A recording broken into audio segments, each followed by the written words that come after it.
গল্পটিকে শেষ পর্যন্ত মন দিয়েই শুনবেন। দাদা যখনই বাইরে যেত, বৌদি কোনো ছেলের সাথে ভিডিও কলে কথা বলতো। একদিন আমি বৌদির বাথরুমে ক্যামেরা লাগিয়ে রেখেছিলাম। তারপর যা রেকর্ড হয়েছিল তা দেখে তো আমি চিৎকার করে উঠলাম। মানুষ সব কিছুই সহ্য করতে পারে, কিন্তু সম্পর্কের মতো প্রতারণা সহ্য করতে পারে না। আমার সাথেও তাই হয়েছে। আমি ভণ্ডামিকে ঘৃণা করতাম। আমি আমার জীবনের দুইজনের প্রেমে পড়েছিলাম এবং তাদের দুজনেরই এমন রূপ দেখেছিলাম যে আমি যেন আমার জ্ঞান হারিয়ে ফেলেছিলাম। কান্নায় আমার চোখ পাথর হয়ে গিয়েছিল, আমার মন ভেঙেছিল, আমার হৃদয়ও কাঁপছিল, আমার চোখ বন্ধা হয়ে গিয়েছিল। আমার চোখ থেকে এক ফোঁটাও জল ঝরতো না, কাঁদতেও চাইনি, কারণ আমি যা দেখেছি তাতে সন্দেহের কোনো অবকাশ নেই। আমি নিজের চোখে যে জঘন্য খেলা দেখেছিলাম তা নিয়ে আমি সিদ্ধান্ত নিয়েছিলাম। সিদ্ধান্ত নেওয়া কঠিনও ছিল না। সেই দৃশ্য আজও চোখের সামনে ভেসে উঠতে থাকে। যেখান থেকে জীবনের শুরু হয়েছিল সেখান থেকে ডায়েরির পাতা পাল্টে যেতে থাকে। এটা আমার বড় দাদার বিয়ে ছিল এবং আমি খুব খুশি ছিলাম।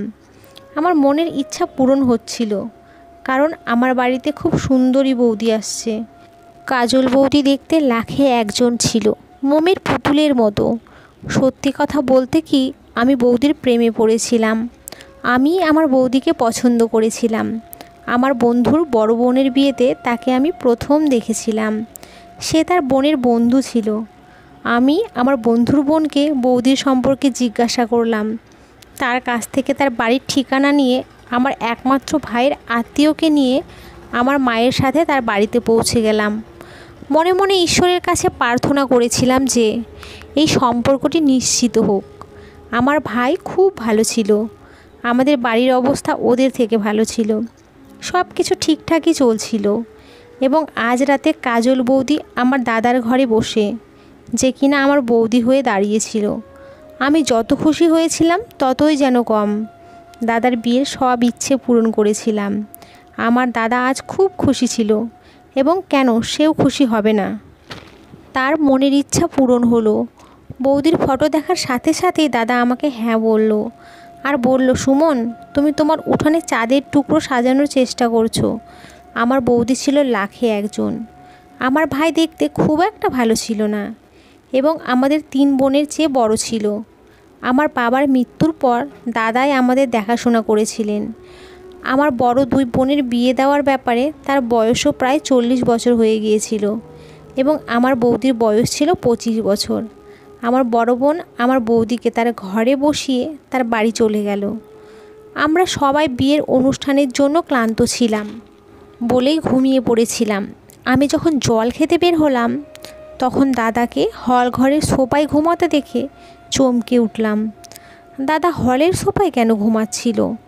ভাবলাম দাদাকে জাগায়, কিন্তু তারপর ভাবলাম ভুল। আমি জল খেয়ে আমার ঘরে গেলাম, কিন্তু আমার চোখ থেকে ঘুম চলে গেল। রাতে তো দাদা খুব খুশি হয়ে নিজের ঘরে গেল, এবং এই সময় হলের সোফায় এই জিনিসটা বুঝতে পারলাম না। তারপর আমি ভাবলাম হয়তো যা ভাবছি আমি সেটা সেরকম নয়। আমি মাথা নেড়ে ঘুমানোর চেষ্টা করলাম, কিন্তু আমি যখন সকাল 9টায় উঠে বাইরে আসি তখন আমার দাদা আমার মায়ের সাথে বসেছিল। তারা কি কথা বলছিল কি জানি। আমাকে দেখে তিনি চুপ হয়ে গেলেন। তার মুখে কষ্ট ছিল। রাতে আমার ভাইয়ের মুখে যে খুশি ছিল এখন তার মুখে আর সেটা নেই। মা আমাকে দেখে বলতে লাগলো, যাও সকালের খাবার বানাও। আমি রান্নাঘরে গেলে দাদা আর মা আবার কথা শুরু করে দিল। আমার সমস্ত মনোযোগ তাদের কথায় ছিল, কিন্তু তাদের কথা আমার কানে পৌঁছাতে পারছিল না। সকাল 10টায় আমি টেবিলে জলখাবার রেখেছিলাম, আর সেই সময় কাজল বৌদিও রেডি হয়ে ঘর থেকে বের হয়েছিল। তার চোখও ফুলে গেছে, যেন সারা রাত কেঁদেছেন। কিছুই বুঝতে পারছি না কেন চুপ করে আছে সে, বরং সবার সাথে তো তার খুশি হয়ে কথা বলা উচিত ছিল। বৌদি ঠিকমতো খাবার না খেয়ে নিজের ঘরে চলে গেল। রিসেপশনে বৌদির মুখটা আমি খেয়াল করেছিলাম। বৌদি একবারও হাসেনি সেদিন। মায়ের মন মেজাজও খারাপ মনে হচ্ছিল। মা বাড়ি ঢুকতেই দাদার ঘরে চলে গেল। সেখানে আগে থেকেই দাদা বৌদি বসেছিল। আমিও সেই ঘরে কান পেতে কথা শোনার চেষ্টা করেছিলাম। যেখান থেকে কথার আওয়াজ আসছিল, কিন্তু কিছুই বোঝা গেল না ব্যাপারটা কি। আধ ঘন্টা পর মা রেগে ঘর থেকে বেরিয়ে এলো। মা আমাকে ঘরের আশেপাশে হাঁটতে দেখে আমার উপরে খুব রেগে গেল যে আমি কেন গোয়েন্দাগিরি করছি। মা বলতে শুরু করলো যে, তুমি এখানে দাঁড়িয়ে কথা শোনার চেষ্টা করছো, নিজের ঘরের ভিতরে যাও। আর খবরদার, যদি কখনো এই ঘরের চারপাশে তোমায় দেখেছি। আমি আমার ঘরে ফিরে গেলাম। বিয়ে নিয়ে হইচই শেষ হয়ে গিয়েছিল, কিন্তু কাজল বৌদি আমার সাথে 5 মিনিটও কথা বলার দরকার পর্যন্ত মনে করেনি। সে তার ঘরেই বেশিরভাগ সময় কাটাতো, আর রাতেই ঘরের বাইরে বের হতো দাদা যখন বাড়িতে আসতো। সেও আমাদের সবার সাথে একসাথে খাবার খেত, কিন্তু সে কথা বলতো না। আর আমার দাদার বিয়ে হওয়ার পর থেকে আমার দাদা কথা বলতে এবং হাসতে ভুলেই গিয়েছিল। না জানি খাওয়ার সময় কী চিন্তায় মগ্ন থাকতেন। যখনই তার মনমরা মুখ দেখতাম খুব খারাপ লাগতো। খুব হাসি খুশি মুখ ছিল তার। আমাদের সাথে বৌদির একটাই সম্পর্ক ছিল যে সে দুবেলা খাবার রান্না করত। আমার বিবাহিত বোনেরা বাড়িতে এলেও বৌদি সরাসরি তাদের সাথে কথা বলতেন না। ব্যাপার এটাই শুধু ছিল না, একবার আমার চোখ যা দেখেছিল আমি নিজের চোখকে বিশ্বাসই করতে পারছিলাম না। একবার আমি সন্ধ্যার চা বানাচ্ছিলাম। আমি ভেবেছিলাম আমি এটা মা এবং নিজের জন্য তৈরি করছি। তারপর ভাবলাম বৌদির জন্যও তৈরি করি। সে হয়তো এ বাড়িতে মানিয়ে নিতে পারছে না, আমিই বরং তার সাথে বন্ধুত্ব করি। ওদের জন্য একটা ট্রেতে 2 কাপ চা, বিস্কুট আর স্ন্যাক্স রেখে বৌদির ঘরের বাইরে গিয়ে দাঁড়ালাম। দরজায় টোকা দেওয়ার আগেই বুঝলাম বৌদি কারোর সাথে কথা বলছিল আর হাসছিল। সে যেন ভালোবেসে কথা বলছিল আর হাসছিল। কথা শুনে আমার চোখ দিয়ে জল ঝরতে লাগলো। খুব আদর স্নেহে আমি বৌদিকে বিয়ে দিয়ে এই বাড়িতে এনেছি। আমি তো ভাবছিলাম সে নতুন পরিবেশে মানিয়ে নিতে পারছে না। হয়তো এটাই আমার ভুল ছিল, ব্যাপারটা অন্য কিছু। যাই হোক না কেন, ব্যাপারটা ছিল খুবই লজ্জাজনক। আমি সেখান থেকে ফিরে এলাম। চা রান্নাঘরে এনে রেখে দিলাম। দাদার নীরবতার কারণ আমি বুঝে গিয়েছিলাম। আমার হৃদয় যেন ভেঙে গিয়েছিল। এখন আমার সুন্দরী ও মিষ্টি বৌদি বিষ মনে হচ্ছিল। এমন সৌন্দর্য কী কাজের, যা তার স্বামীর জন্যই যদি না হয়? আমি আমার দাদার দুঃখ এবং নীরবতার কারণ হয়েছি। আমি আমার বৌদির সৌন্দর্য দাদাকে দেখালাম। সেই সৌন্দর্য ভাইয়ের সুখ কেড়ে নিল। ভাবলাম আমি নিজেই এখন আমার বৌদির সাথে কথা বলবো। আমি আমার বৌদির সাথে কথা বলতে চাইলে সে রাগ করে বলতে থাকে। আমার অসহায়ত্ব ছিল শুধু আমার বাবার উপার্জন, নইলে তোমার দাদার মতো কাউকে আমি মুখ তুলেও দেখতাম না। যদি নিজের দাদার সাথে কখনো আমাকে তুলনা করো, তবে তুমি বুঝতে পারবে যে সে কতটা কুৎসিত। বৌদির মুখ থেকে সব শুনে আমি তার ঘর থেকে বেরিয়ে এলাম। আমার দাদার হতাশার কারণ বৌদির এমন কথাও হতে পারে। আমি আমার দাদার সাথে চোখে চোখ পর্যন্ত রাখতে পারতাম না লজ্জায়। আমি আমার বৌদির সাথে আর কথা বলিনি। আর তখন থেকেই আমার বিয়ের কথা শুরু হয়েছিল। সম্বন্ধটা ভালোই ছিল, তাই দেরি না করে আমার মা বাবা সেটা মেনে নিলেন। কিন্তু বিয়েটা হবে 6 মাস পরে হবার কথা হলো। বিকাশ তখনও ছোট ছেলে। আমার বাগদানের দিন আমার বৌদি খুব ভালোভাবে তৈরি হলো। পুরো পরিবারের সামনে তাকে খুব খুশি দেখাচ্ছিল। মনে হচ্ছিল যেন সে বাড়ির সমস্ত কাজ সামলেছে আর আমার দাদার সাথেও খুব ভালো আছে। এই মহিলার ব্যবহার সত্যিই আশ্চর্যজনক ছিল। আমি বিকাশের সাথে বাগদান করেছিলাম।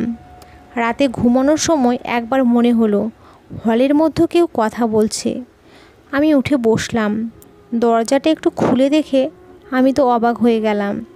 দেখলাম আমার বৌদি ভিডিও কলে কারোর সাথে মৃদু স্বরে কথা বলছিল। হলে একটা বাল্বও জ্বলছিল আর সে হাসতে হাসতে কারোর সাথে কথা বলছিল। আমার বৌদি যেখানে সোফায় বসে আছে, আমি ঘর থেকে বের হলেই ঠিক আমায় সে দেখতে পেত। আমি আমার কান বাইরে পেতে সে সময় চুপচাপ শুনতে চাইছিলাম যে সে কার সাথে কথা বলছে। অন্য কণ্ঠটা ছিল এক যুবকের। আমার বৌদি আমার দাদাকে নিয়ে ইয়ার্কি করছিল সেদিন সে বলছিল, আমি আমার স্বামীর কি উদাহরণ দেব, আমি চাঁদ আর সে আমার সৌন্দর্যের কালো দাগ। আমি তাকে দেখেই বিরক্ত হই, তাকে ঘৃণা করি। আমি এখনও আমাকে স্পর্শ করার অনুমতি তাকে দিইনি। আমি জানতাম যে আমার দাদা সৌন্দর্যে কম, কিন্তু আজ পর্যন্ত আমি কোনো মেয়ের দিকে তাকে চোখ তুলে তাকাতে দেখিনি। এ কেমন মেয়ে যে আমার দাদার সুন্দর মন সে দেখতে পায়নি। আমি আমার বন্ধুদের বলেছিলাম, আমার বৌদি খুব সুন্দর, কিন্তু চরিত্রের কি হবে?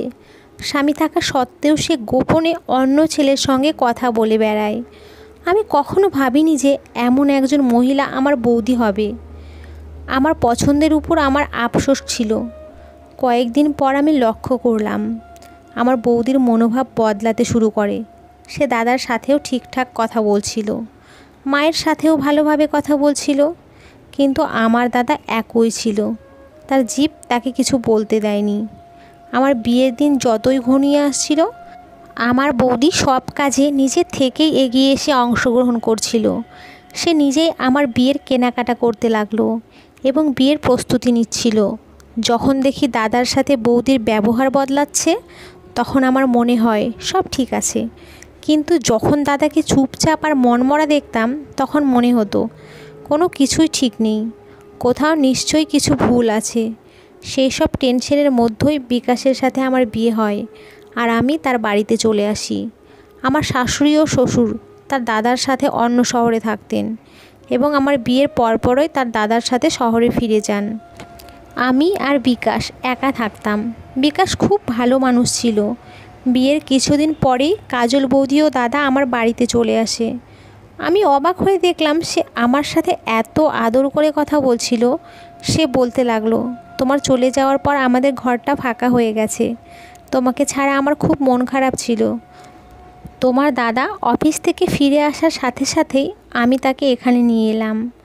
আমি তাকে তার ভালোবাসা প্রকাশ করতে দেখে বিরক্ত হয়েছিলাম।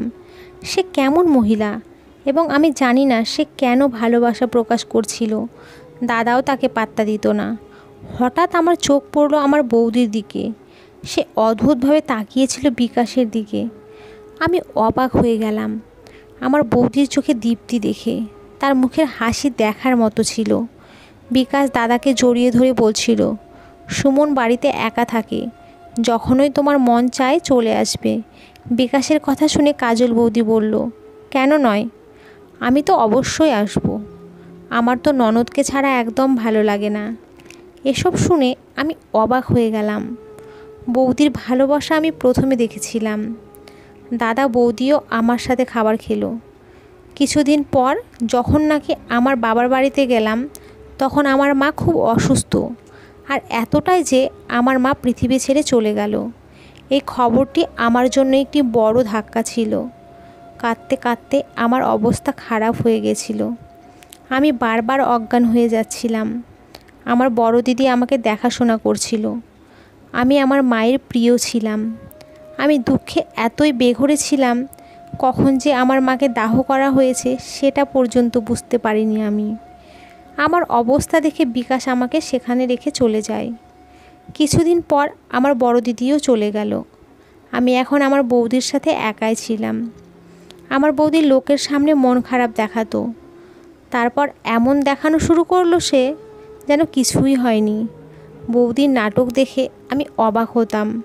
মায়ের ঘরে বসে আমি সব সময় মায়ের কথা মনে করে কাঁদতাম, কিন্তু বৌদি আমাকে পাত্তা দিত না। একদিন রাতে বিকাশ আমার সাথে দেখা করতে আসে। তাকে দেখে বৌদি চমকে গেল এবং তার সেবায় লেগে গেল। সে তার সামনে আমার প্রতি ভালোবাসা দেখাতে শুরু করে। বৌদির এই কাণ্ড দেখে আমার খুব খারাপ লাগছিল। আমি ভাবলাম বিকাশের সাথে ফিরে যাই, কিন্তু আমার বৌদি জোর করে আমাকে আটকে দিল আর বলল যে তোমার দুঃখ এখনও টাটকা, তুমি আমার সাথেই থাকো। এমন হওয়া উচিত নয় যে তুমি বাড়িতে একা কেঁদে কেঁদে অজ্ঞান হয়ে পড়ে আছো, আর আমরা জানি না। বৌদির কথা শুনে বিকাশও একটু ঘাবড়ে গেল এবং আমাকে সেখানে রেখেই ফিরে গেল। রাতে আবার শুনলাম বৌদি কারোর সাথে কথা বলছে। আমার খুব মন খারাপ হয়ে গেল।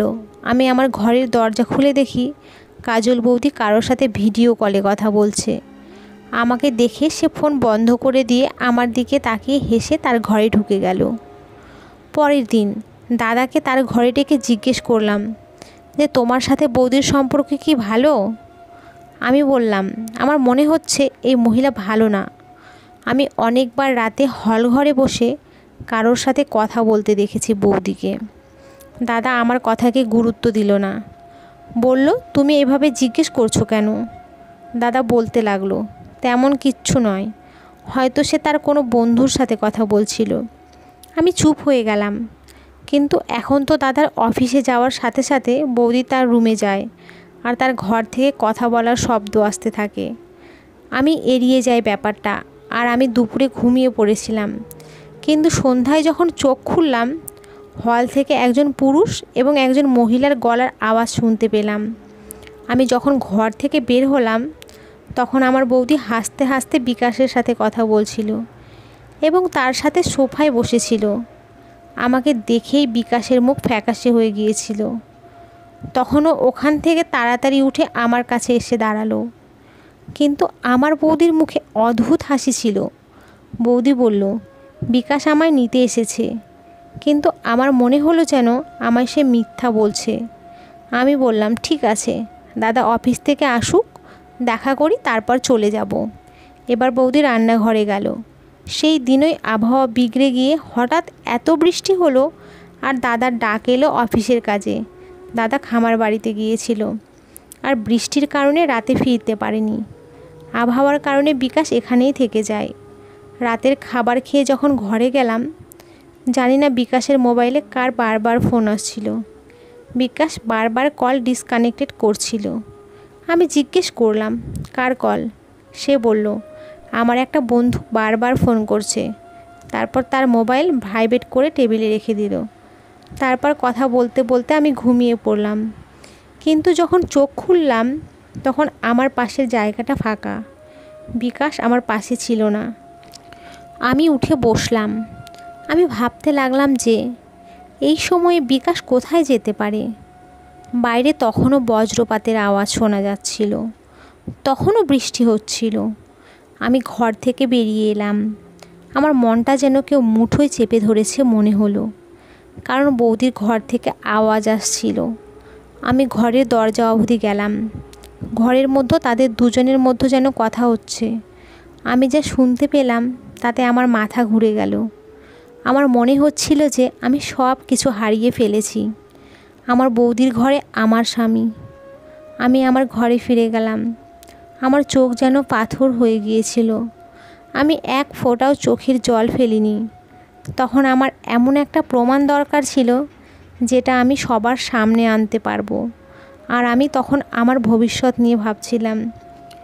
আর ঠিক তখনই মোবাইলে একটা মিস কল আসলো। যখন আমি মোবাইলটা হাতে ধরলাম, দেখলাম তখন ওর এক বন্ধুর কল আসে, যেটা ততক্ষণে কেটে যায়। কিন্তু মোবাইলের নেট ডেটা অন ছিল। হোয়াটসঅ্যাপে ভিডিও কলে যখন নম্বরটি দেখলাম, আমি তো পুরো অবাক হয়ে গিয়েছিলাম। আমি যখন সেখানকার চ্যাটগুলো সব পড়ছিলাম, তখন আমার মাথার উপরে যেন আকাশ ভেঙে পড়ছিল। কিন্তু আমি প্রমাণ চেয়েছিলাম, যাতে আমি আমার স্বামী এবং বৌদির জঘন্য রূপ সবার সামনে আনতে পারি। এদিকে বৃষ্টি থামার নামই নিচ্ছিল না। দাদার ফোন এলো, বলল যে বৃষ্টি না থামলে আমার আসা সম্ভব না। বিকাশ ফিরে যেতে চাইলে আমি তাকে বাধা দিয়েছিলাম, কারণ এখন আমাকে প্রমাণ সংগ্রহ করতে হবে। বিকাশ বলতে লাগলো আমার পক্ষে দিনে যাওয়া সহজ, কিন্তু রাতে যেতে পারবো না। আমিও বললাম বাড়ি গিয়ে তোমার মন খারাপ হবে, তাই আজ এখানেই থাকো। বিকাশ আমার কথায় রাজি হলো। বৌদি রান্নাঘরে রান্না করতে গেলে আমি তার ঘরে গিয়ে বাথরুমের আলোতে আমার ক্যামেরা লাগাই। কিন্তু ক্যামেরার ফোকাস ঘরের দিকেই ছিল। ওই ঘর থেকে আমি বেরিয়ে এলাম। রাত্রে বিকাশ আবার ঘরে ছিল না। কিন্তু এবার আমি ঘরের বাইরে আর যাইনি, কারণ আমি আর তাকাতে সাহস পাইনি।